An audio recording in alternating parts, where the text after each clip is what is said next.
Ah, le sac de linge de bébé a donné cette petite corvée domestique qui se transforme en épopée digne d'Homère, ou plutôt de Homères aux couches. Tant chaque body semble avoir sa propre tragédie. Qui aurait cru qu'un simple morceau de coton pouvait contenir autant de souvenirs, de taches mystérieuses et d'odeurs suspectes?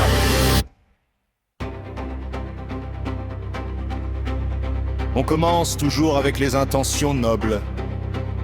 Oui, je vais trier, nettoyer, plier, donner. Ces mots résonnent dans notre tête comme une promesse digne de sainteté, et pourtant, dès l'ouverture du sac, c'est la descente aux enfers.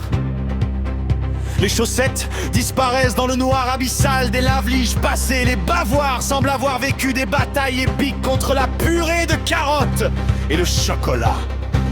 Et chaque body raconte son histoire, du gras de compote aux petits boutons décousus qui hurlent. Je suis trop vieux pour ce monde!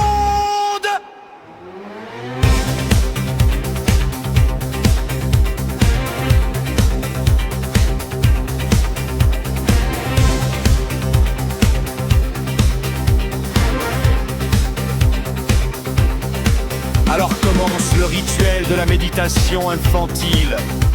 On observe chaque pièce, on soupèse son karma. Celui-ci, je l'ai porté quand il a dit son premier mot. Je ne peux pas! Une larme se glisse furtivement, non pas pour le vêtement, mais pour la mémoire qu'il incarne. Mais la mission reste, le sac doit partir, le sac doit exister pour quelqu'un d'autre, pour un bébé inconnu, qui innocemment ne se doute pas que sa future renouillère a connu les exploits intestinaux d'un petit roi ou d'une petite reine. Puis il y a le tri stratégique. Les pyjamas sont alignés comme des soldats fatigués sur le champ de bataille, les chaussettes jumellées ou désespérément orphelines. Les turbulettes roulées pour économiser l'espace, comme si le sac allait être le coffre-fort d'un trésor secret. Et au centre, le body mythique, celui qui a survécu à 3 lavages, 2 déménagements et un vomi collectif. Il est le héros tragique de notre épopée domestique. La poésie de ce sac est dans ses contradictions.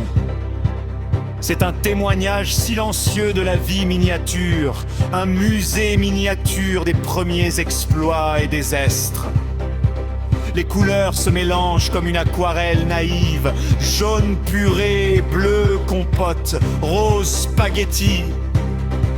Les tissus racontent des histoires de sieste et de crises de larmes, de mains potelées qui agrippent avidement tout ce qui est à leur portée. Il y a de l'humour dans ce chaos. Le ridicule des boutons manquants, des ourlets effilochés, des chaussettes qui se battent pour échapper à leur destin de sac à donner. Tout cela est profondément humain. Et enfin, le sac est prêt. On ferme, on soupire, on admire notre œuvre. Il ne ressemble à rien, et pourtant il contient tout. Le rire, les pleurs, la frustration, l'amour et un peu d'odeur suspecte qui résiste au lavage les plus héroïques. On se dit que l'enfant qui recevra ce sac vivra les mêmes petites tragédies et petites victoires.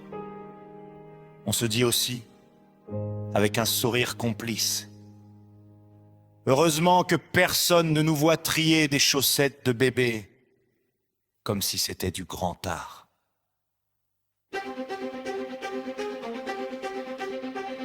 Ah, le sac de linge à donner! Monument discret de notre humanité! Capsule du temps miniature, théâtre poétique des exploits minuscules. Et surtout, source inépuisable de rire et de soupirs.